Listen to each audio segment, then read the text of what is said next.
આજે આપણે રાજસ્થાનની ફેમસ સ્વીટ ઘેવરની રેસીપી જોઈશું અને મેં પણ પહેલી જ વખત બનાવેલી છે, તો મને કઈ જાતના પ્રોબ્લેમ આવેલા અને મેં કઈ રીતે આ સરસ એવી મીઠાઈ બનાવીને જે બહાર મળે ને એવી જ મીઠાઈ બનાવીને તૈયાર કરેલી છે તે હું તમને શીખવાડીશ. તો વિડીયોને એન્ડ સુધી જોતા રહેજો. તમારું સ્વાગત છે મારી ચેનલમાં અને આપ સૌને મારા જય શ્રી કૃષ્ણ. તો ચાલો શરૂ કરીએ આજની આ રેસીપી. આજે આપણે બહુ સરળ રીતે ઘેવરની રેસીપી જોઈશું અને બેટર આપણે મિક્સચરમાં બનાવીશું. તો મિક્સચર જાર લઈ લેશું અને મોટું મિક્સચર જાર લેવાનું છે. તેમાં 4 ચમચી જે ખાવાની ચમચી હોય તે ચમચીથી જ મેં ઘી એડ કરેલું છે. ત્યારબાદ 5 થી 6 જેટલા આઈસ ક્યુબ એમાં એડ કરી દેશું. મિક્સચર જારનું ઢાંકણ ઢાંકીને પલ્સ રેટ ઉપર આ રીતે આપણે કન્ટિન્યુઅસલી ફેરવતા જશું. થોડી વારે ફેરવશું એટલે જે ઘી જે છે તે તમે જોઈ શકો છો કે આ રીતની કન્સિસ્ટન્સીવાળું થઈ જશે. તો તમે જોઈ શકો છો કે આ રીતની કન્સિસ્ટન્સી થાય ને ત્યાં સુધી આપણે કન્ટિન્યુ જે મિક્સચર છે તેને ફેરવવાનું છે. પલ્સ રેટ ઉપર કરીશું એટલે થોડી વારમાં જ આ રીતની કન્સિસ્ટન્સી થઈ જશે. હવે તેમાં આપણે અડધો કપ જેટલું જે રૂમ ટેમ્પરેચરવાળું દૂધ હોય તે આપણે એડ કરી દઈશું અને ફરીથી મિક્સર જારને આપણે ફેરવી લેશું. તો આ જે છે મિક્સચર તે આપણે જ્યારે માખણ કઈ રીતે બનાવીએ એ રીતનું થાય ત્યાં સુધી કરી લેવાનું છે. હવે બધી વસ્તુ થઈ જાય એટલે આપણે આ 1 કપ જેટલો મેં મેંદો લીધેલો છે અને તેમાંથી થોડો એવો મેંદો આપણે મિક્સર જારમાં એડ કરી દઈશું અને ઠંડુ એવું પાણી જે ફ્રીજનું પાણી હોય એ લેવાનું છે. તો મેં થોડું એવું એડ કરેલું છે. 1 બોટલ જેટલું લીધેલું છે અને એ બોટલમાંથી હું એડ કરી રહી છું. તો આ જે બોટલ છે તેમાંથી પાણી એડ કરીને આપણે સરસ એવું ફેરવી લેશું એટલે બધી વસ્તુ મિક્સ થતી જશે અને આ રીતનું થતું જશે. ત્યારબાદ ફરીથી આપણે જે બચ્યો હતો મેંદો એ એડ કરી દઈશું અને 1 ચમચી જેટલો ચણાનો લોટ એડ કરીશું. થોડું એવું ઠંડુ પાણી એડ કરીશું અને મિક્સર જારને ફરીથી આપણે ફેરવી લેશું. તો આ રીતે તમારે સરસ એવું કરવાનું છે અને મિક્સર જારને થોડીવાર માટે ફેરવવાનું છે જેથી કરીને તેમાં એર પાર્ટિકલ્સ પણ બનશે અને એકદમ સરસ એવું લમ્સ ફ્રી આપણું બેટર બનીને તૈયાર થઈ જશે. આ પ્રોસેસ હાથની મદદથી કરવાની હોય છે પણ મિક્સર જારથી કરીએ તો બહુ ઇઝીલી થઈ જાય છે. તો આ જે મિક્સર જાર છે તેમાં મેં ઠંડુ જ પાણી એડ કરેલું છે. તેને સરસ ધોઈને આપણું જે બેટર છે તેમાં આપણે એડ કરી દઈશું. તો તમે જોઈ શકો છો કે અત્યારે બેટર જે છે તે ઘાટું છે. બેટરને આપણે પતલું એવું રાખવાનું છે, રની કન્સિસ્ટન્સીવાળું રાખવાનું છે. તો મેં ફરીથી ઠંડુ પાણી એડ કરેલું છે અને બેટરને આપણે સરસ એવું મિક્સ કરી લેશું. અને બીજા બાઉલમાં મેં થોડું એવું ઠંડુ પાણી એડ કરેલું છે અને થોડા આઈસ ક્યુબ એડ કરીને આ મિક્સચરને તેમાં રાખી દીધેલું છે કારણ કે આ મિક્સચરને ઠંડુ રાખવાનું છે જેથી કરીને આપણા ઘેવરની જે જાડી છે, ઘેવર જે છે તે બહુ સરસ એવા પડશે, બહુ સરસ એવા થશે. તો હવે તમે જોઈ શકો છો કે આ જે બેટર છે તેની કન્સિસ્ટન્સી કઈ રીતની છે. ઇનકેસ જો તમારે બેટર થોડું ઘાટું લાગતું હોય તો તમારે કયા સ્ટેજ ઉપર તમને ખબર પડી જાય એ હું તમને આગળ જણાવીશ. તો હવે આપણે તેમાં અડધી ચમચીથી પણ ઓછું એવું લીંબુના થોડા ટીપા આપણે એડ કરી દઈશું. આનાથી ઘેવર બહુ સરસ એવા થશે, ખટાશ જરા પણ નહીં લાગે પણ બહુ સરસ એવા થશે. તો એ એડ કરીને આપણે મિક્સ કરી લેશું અને તમે જોઈ શકો છો કે ચમચાની પાછળ પણ જરા પણ જે આ લીટી કરીએ ને તો પણ જરા બેટર ચોટતું નથી. મતલબ એકદમ રની કન્સિસ્ટન્સીવાળું આ બેટર બનીને તૈયાર થયું છે. બેટરને સાઈડમાં રાખીશું અને મેં આ રીતે એક તપેલી કે પવાલી હોય કે તપેલી હોય કે તમે એક પેનમાં કોઈ પણ કાંઠો હોય તો એવી વસ્તુ તમે લઈ શકો છો ઘેવર બનાવવા માટે કે જેનો કાંઠો જે છે ઉપરનું જે એજીસ છે તે બહારની તરફ નીકળે એવું હોય એવું રીતનું લેવાનું છે. કારણ કે ઘેવર જ્યારે બહાર કાઢીએ તો વચ્ચે જ્યારે કોઈ વસ્તુ અટકાવી ન જોઈએ. હવે સૌથી પહેલાં હું ઘેવર માટે એકદમ તેલ ગરમ આપણે કરવાનું છે. અહીંયા તમે ઘીનો પણ ઉપયોગ કરી શકો છો. તો થોડું ચમચી જેટલું જ આપણે બેટર એડ કરતા જશું. બબલ શાંત થઈ જાય એટલે બીજી વખત થોડું ચમચી જેટલું બેટર એડ કરીશું. અત્યારે હું જે આપણે નાની એવી કળછી હોય તેનો ઉપયોગ કરી રહી છું. હું તમને આગળ બતાવીશ કે મેં શેનો ઉપયોગ કરેલો હતો.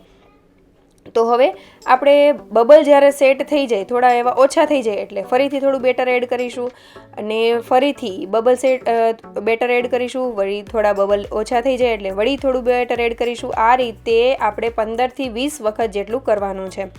તો મેં કરી લીધેલું છે અને આ જ્યારે એકદમ સરસ એવું આપણને લાગે કે થોડું એવું થિકનેસવાળું થઈ ગયું છે એટલે ચપ્પુની મદદથી સાઈડની એજીસ આપણે છૂટી પાડી લેશું અને વેલણની મદદથી કે કોઈ લાકડાનું હોય કે કોઈ પણ એવું તમને જે ચીપીઓ હોય તેનાથી જો કાઢવા ફાવે એ રીતે આપણે બહાર કાઢી લેશું. તો તો તમે જોઈ શકો છો કે એક ઘેવર આપણું બનીને તૈયાર થઈ ગયું છે. હવે જ્યારે બીજું ઘેવર કરીએ ત્યારે આપણે ગેસની ફ્લેમ હાઈ રાખવાની છે, અને જ્યારે હાઈ ફ્લેમ હોય અને તમે થોડું પણ વધારે બેટર એડ કરશો ને એટલે આ રીતે તેલ ઉભરાઈ જશે, કારણ કે આપણે જે તેલ છે તપેલીમાં એ અડધી તપેલી ભરાય એટલું રાખેલું છે. એટલે એ પ્રમાણે જ આપણે બેટરને એડ કરવાનું છે. જો વધારે એડ કરશો તો તરત જ તેલ બહાર આવીને ઉભરાઈ જશે, તો એવું નથી થવા દેવાનું. એટલે મેં ફરીથી ગેસને બધું ક્લીન કરીને, તેલ ક્લીન કરીને ફરીથી આપણે ઘેવર કરી લેશું. તો તેલ ફરીથી એકદમ સરસ એવું ગરમ કરવાનું છે. થોડું જ બેટર એડ કરતા જશું એટલે ઓટોમેટિક સાઈડમાં સરસ એવી જાળી પડતી જશે. એક વખત બેટર એડ કર્યા પછી થોડીવાર તેના બબલને શાંત થવા દેવા, પછી જ બીજી વખત બેટર એડ કરવું, જેથી કરીને સરસ એવી જાળી પડે. આ વાતનું ખાસ ધ્યાન રાખવું. હવે આપણે વચ્ચેની સાઈડ જ બેટરને એડ કરવાનું છે, જેથી કરીને સાઈડમાં સરસ એવા તે ફેલાતું જાય. અને વચ્ચે જો તમારે એવું લાગે કે હોલ નથી દેખાતો તો વેલણની મદદથી હોલ કરતો જવાનો. થોડું એવું આમાં વચ્ચે ફેરવશો ને એટલે સરસ એવો તે હોલ થઈ જશે. તો તમે જોઈ શકો છો કે આ રીતે સરસ એવું આપણું જે ઘેવર છે એ તૈયાર થઈ ગયું છે. અને અત્યારે મને એવું લાગે છે કે મેં 20 વખત જેવું બેટર એડ કર્યા પછી હું તેને કાઢી રહી છું. તો આ રીતે ચપ્પુની મદદથી આપણે સાઈડમાંથી તેને છોડાવી લેશું અને ઘેવરને નીચેની સાઈડ થોડું એવું પ્રેસ કરી દેશું, કારણ કે ઉપરની જે સાઈડ છે તે સરસ એવી ઘેવરની હજી ચડેલી નથી, મતલબ વ્હાઇટ કલર જેવી દેખાય છે. અને તમે જોઈ શકો છો કે જે રીતે મેં વેલણ ફેરવેલું ને એવી રીતે વચ્ચે આપણે હોલ કરી દેવાનો છે, જેથી કરીને આપણને કાઢતા પણ ફાવે અને બેટર રેડતા પણ ફાવે. હવે આ જે ઉપરની સાઈડ છે તે સરસ એવી ગોલ્ડન બ્રાઉન કલરની થઈ જાય એટલે આપણે ઘેવરને કાઢી લેશું. પણ આ અત્યારે બહુ જ ડેલિકેટ હોય છે, બહુ જ આમાં નીકળવામાં ઘણી વખત એવું પણ થઈ શકે કે તમારું ઘેવર ભાંગી પણ જાય, એટલે બહુ ધ્યાન રાખીને કાઢવું. થોડા તમે 2 કે 3 ઘેવર જ તમારા બગડશે, પછી ક્યારેય પણ વાંધો નહીં આવે. તમારે જેટલી થિકનેસવાળા ઘેવર બનાવવા હશે ને એટલા બધા બની જશે. તો તમે જોઈ શકો છો પહેલું ઘેવર થોડું ઓછું સારું બન્યું છે, બીજું ભાંગી ગયું હતું, અને ત્રીજાની કે તમે જોઈ શકો છો કે કેટલી સરસ જાડી પણ પડી છે, બહુ સરસ એવું રિઝલ્ટ પણ આવ્યું છે. તો હવે આપણે આ રીતે ઘેવરને તૈયાર કરી લેશું. અત્યારે મેં ચમચાની મદદથી જ કરેલા છે અને તમે જોઈ શકો છો કે માત્ર 1 ચમચી જેટલું જ હું બેટર એમાં એડ કરી રહી છું. બહુ વધારે એડ નથી કરવાનું, નહીંતર કેવું થાય કે બહુ વધારે જો બેટર એડ કરીશું તો તેનો લમ્સ પણ થઈ જવા કરે છે, સાઈડમાં તે ચોંટી જશે ને તો તે દેખાશે પણ ખરા અને તેનું સારું પણ નહીં લાગે. એટલા માટે તો આ રીતે આપણે થોડું બેટર એડ કરતા જશું અને વેલણની મદદથી આ રીતે વચ્ચે હોલ કરતા જશું. અને ખાસ ધ્યાન રાખવું વચ્ચેની સાઈડ જ બેટરને એડ કરવું. તમે જોઈ શકો છો કે હું ચમચીની મદદથી પણ એડ કરી રહી છું. અને બેટર જે છે તે આ રીતનું રની કન્સિસ્ટન્સીવાળું છે. પહેલું ઘેવર બનાવ્યું ત્યારે થોડું ઉપર તેમાં મોટું ગઠ્ઠા જેવું થઈ ગયું હતું, એટલે મેં થોડું એવું પાણી એડ કરેલું છે અને પાણી પણ ઠંડુ જ એવું એડ કરવાનું છે. અને આ રીતે આપણે મિક્સ કરીને પછી ઘેવરની તમે કરશો એટલે તમને આઈડિયા આવી જ જશે કે તેની કન્સિસ્ટન્સી આપણે કઈ રીતની રાખવાની છે. અતિશય રની પણ નથી રાખવાની અને અતિશય ઠીક પણ નથી રાખવાની. તમે એક ઘેવર કરશો ને ત્યાં તમને આઈડિયા ચોક્કસથી આવી જશે. તો આ રીતે આખા જ્યાં સુધી આપણને એમ થાય કે આટલી થિકનેસવાળું મારે ઘેવર બનાવવું છે ત્યાં સુધી આપણે કરી લેશું. ત્યારબાદ તેની એજીસ છોડાવીને તેને નીચેની સાઈડ પ્રેસ કરી દેશું, જેથી કરીને સરસ એવું આપણું ઘેવર બનીને તૈયાર થઈ જાય. અને સરસ એવું તમે જોઈ શકો છો આ રીતે લાઇટ ગોલ્ડન બ્રાઉન કલરનું થયું છે. હવે આપણે તેને સાઈડમાં રાખીશું. અને મેં આ જે છે તે આપણે સોસ ભરીએ કે તમારી પાસે પ્લાસ્ટિકની કોઈ પણ નાની એવી બોટલ હોય ને તો તેના ઢાંકણામાં હોલ કરીને પણ તમે યુઝ કરી શકો છો, અથવા તો આ રીતે આપણે કેચઅપ ભરવાની જે બોટલ હોય તેમાં પણ તમે બેટર એડ કરી શકો છો. તો આનાથી ઇઝી થઈ જાય છે. આ જે છે ચમચી છે તેનાથી બહુ ઇઝી થઈ જાય છે. મેં પાછળના બધા ઘેવર જે છે તે આ બોટલથી કરેલા છે. તેનું રિઝલ્ટ બહુ સરસ એવું આવે છે અને કરવામાં પણ મજા આવે છે. થોડા ડ્રોપ્સ એડ કરતા જાઓ અને ઘેવર સરસ એવા થતા જશે, એટલે તમને મજા પણ આવશે કરવાની. અને એકદમ સરસ એવી જાડી જોઈને આમ ખુશ થઈ જવાય કે કેવું સરસ એવું રિઝલ્ટ આવ્યું છે. તો આ રીતે આપણે કરતા જશું. અને એ વાતનું ખાસ ધ્યાન રાખવું કે જે પણ વાસણ લ્યો એ વાસણની એજીસ બહારની તરફ હોય. જેમ કે આ તપેલીમાં બહારની તરફ તેની એજીસ છે અને નીકળવામાં ઘેવર સરળતાથી નીકળે છે.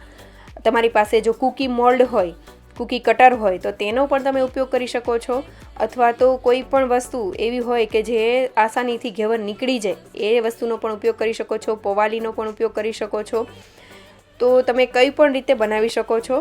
તો તમે જોઈ શકો છો કે આ જે ઘેવર છે તેનું રિઝલ્ટ કેવું સરસ આવ્યું છે. જેવું બારે મળે ને એ રીતનું જ રિઝલ્ટ આવ્યું છે. અને આપણે કન્ટિન્યુઅસલી ગેસની ફ્લેમ હાઈ જ રાખવાની છે, લો ક્યારેય નથી રાખવાની. જ્યારે આપણે તેને નીચે બેસાડીએ ને ત્યારે તમે થોડી મીડિયમ એવી કરી શકો છો, જેથી કરીને તે વધારે બ્રાઉન કલર ન થઈ જાય. તો આ રીતે બધા ઘેવરને કરી લેશું. 7 જેવા ઘેવર થશે આટલા બેટરમાંથી. અને જેટલી તમે સાઇઝનું વાસણ લ્યો એ રીતે ડિપેન્ડ કરે કે તમારા ઘેવર કેટલા બનશે. મારે 7 જેવા બન્યા હતા ઘેવર. હવે ચાસણી બનાવી લેશું. તો મેં અહીંયા સાકરની ચાસણી બનાવેલી છે.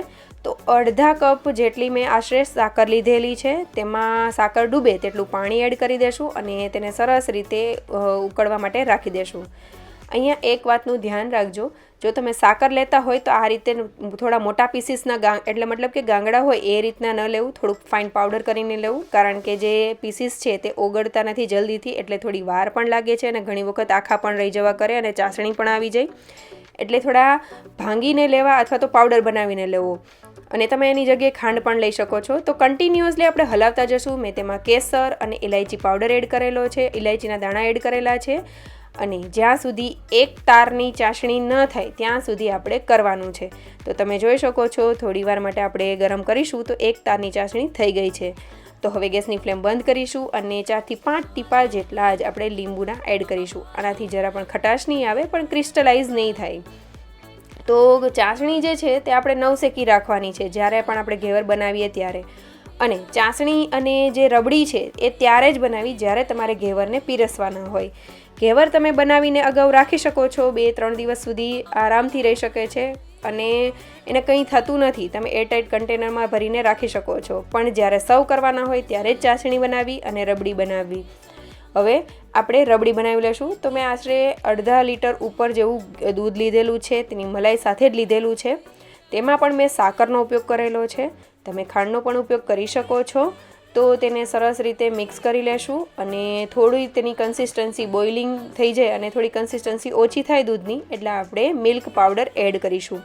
તો મેં અહીંયા આશરે 3 થી 4 ચમચી ઉપર મિલ્ક પાવડર એડ કરેલો છે અને મિલ્ક પાવડરને સરસ રીતે મિક્સ કરી દેશું. ઇનકેસ તમે જો વચ્ચે તેના મિલ્ક પાવડરના આ રીતે લમ્સ દેખાય તો આ રીતને જે વિસ્કર હોય તે આપણે ફેરવી લેશું, જેથી કરીને મિલ્ક પાવડરના જે ગઠ્ઠા બની ગયેલા હોય તો નીકળી જશે.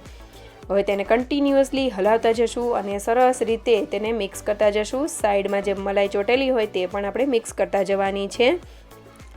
તો આ રીતે કરતા જશું એટલે આ રીતની એકદમ સરસ એવી થિકનેસવાળી જે રબડી તૈયાર થઈ જાય ત્યાં સુધી આપણે કરી લેશું. અને લાસ્ટમાં આપણે તમારે મેં ઇલાયચી પાવડર એડ કરેલો છે.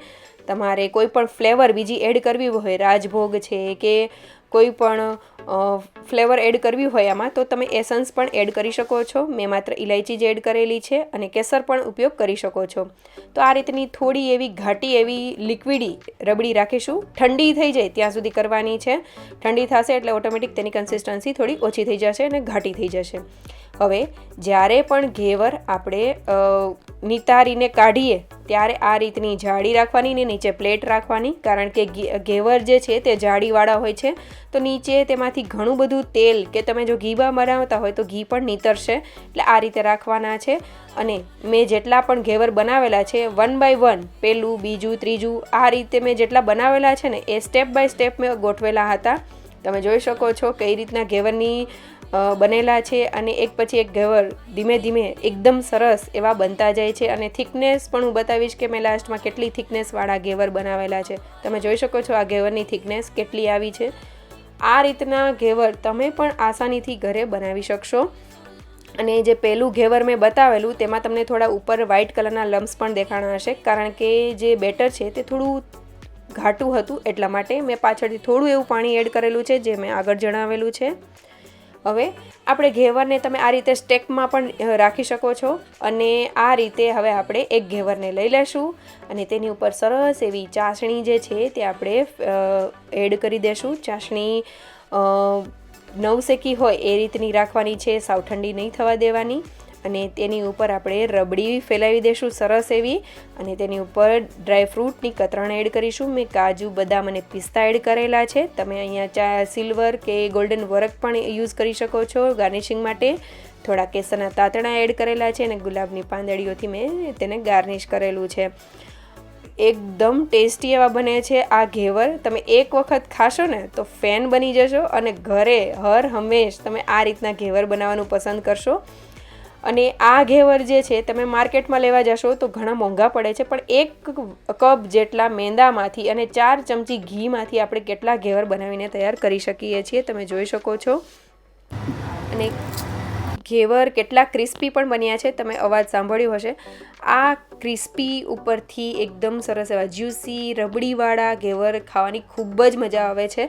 તો જરૂરથી આ રેસીપી ટ્રાય કરજો અને સારી લાગી હોય તો લાઇક, શેર અને સબસ્ક્રાઈબ કરજો. Thank you for watching.